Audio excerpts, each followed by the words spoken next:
బుల్లితెర మీద ఎక్కువగా సక్సెస్ అయిన reality show Bigg Boss. Cinema, TV, social మీడియాలో, యూట్యూబ్ లో పాపులర్ అయిన సెలబ్రిటీస్ ని ఒకే హౌస్ లో పెట్టి 105 రోజుల పాటు వాళ్ళతో టాస్కులు, గేమ్స్ ఆడించే షో బిగ్ బాస్. ఈ షో అంటే తెలుగులో మంచి క్రేజ్ ఉంది. అందుకే 7 సీజన్స్ విజయవంతంగా కంప్లీట్ చేసుకుంది. ఇప్పుడు 8వ సీజన్ కి రెడీ అవుతుంది. త్వరలోనే 8వ సీజన్ స్టార్ట్ కాబోతున్నట్లు సమాచారం. ఇప్పటికే కంటెస్టెంట్స్ ఎంపిక స్టార్ట్ చేశారట. ఇక 8వ సీజన్ కి ప్రముఖ సింగర్ మోహన భోగరాజు రాబోతున్నట్లు తెలుస్తుంది. బుల్లెట్ బండి పాటతో ఆమె మంచి క్రేజ్ తెచ్చుకున్నారు. ఇప్పుడు సింగర్ గా కొనసాగుతున్నారు. ఆమెకు క్రేజ్ రావడంతో బిగ్ బాస్ హౌస్ లోకి తీసుకురావడానికి ప్రయత్నం చేస్తున్నారు. గత సీజన్ లోనే ఆమె వస్తుందని ప్రచారం జరిగింది. కానీ కొన్ని కారణాల వల్ల ఆమె రాలేకపోయింది. కానీ సీజన్ 8 లో మాత్రం ఆమె ఎంట్రీ ఉంటుందట.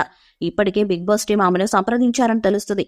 భారీ పారితోషికంతో పాటు హౌస్ నుండి బయటకు వచ్చాక స్టార్ మాలో వచ్చే షోస్ కు ఆమెను జడ్జిగా తీసుకునేలా ఆఫర్ ఇచ్చారట. దాంతో మోహన భోగరాజు కూడా బిగ్ బాస్ లోకి రావడానికి ఇంట్రెస్ట్ గా ఉన్నట్టు సమాచారం. ఇక బిగ్ బాస్ సీజన్ 7 ఉల్టా పుల్టా అంటూ వచ్చి సూపర్ సక్సెస్ అయింది. దాంతో బిగ్ బాస్ జోష్ ఉండేలా ఓటీటీ 2వ సీజన్ స్టార్ట్ చేయాలని భావించారు. గతంలో ఓటీటీ మొదటి సీజన్ హాట్ స్టార్ లో ప్రసారమైంది. మొదటి సీజన్ లో బిందు మాధవి విన్నర్ అయ్యారు. కానీ ఓటీటీలో కావడంతో ఆ షో అంతగా హిట్ అవ్వలేదు. యావరేజ్ గా నిలిచేది. అయినా కూడా సీజన్ 7 హిట్ అయిన జోష్ లో ఓటీటీ 2వ సీజన్ ని స్టార్ట్ చేయడానికి సన్నాహాలు చేశారు. కానీ సెలబ్రిటీస్ ఓటీటీలోకి రావడానికి అంతగా ఇంట్రెస్ట్ చూపలేదట.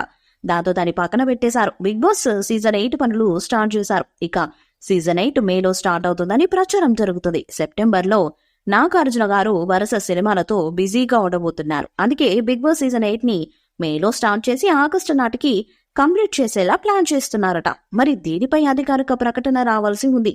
మరి సీజన్ 8 కూడా సూపర్ హిట్ అవుతుందా లేదా అన్నది చూడాలి. ఈ వీడియోపై మీ అభిప్రాయాన్ని కామెంట్ బాక్స్ లో తెలియజేయండి. వీడియో మీకు సెలెక్ట్ చేయండి, షేర్ చేయండి, కామెంట్ చేయండి.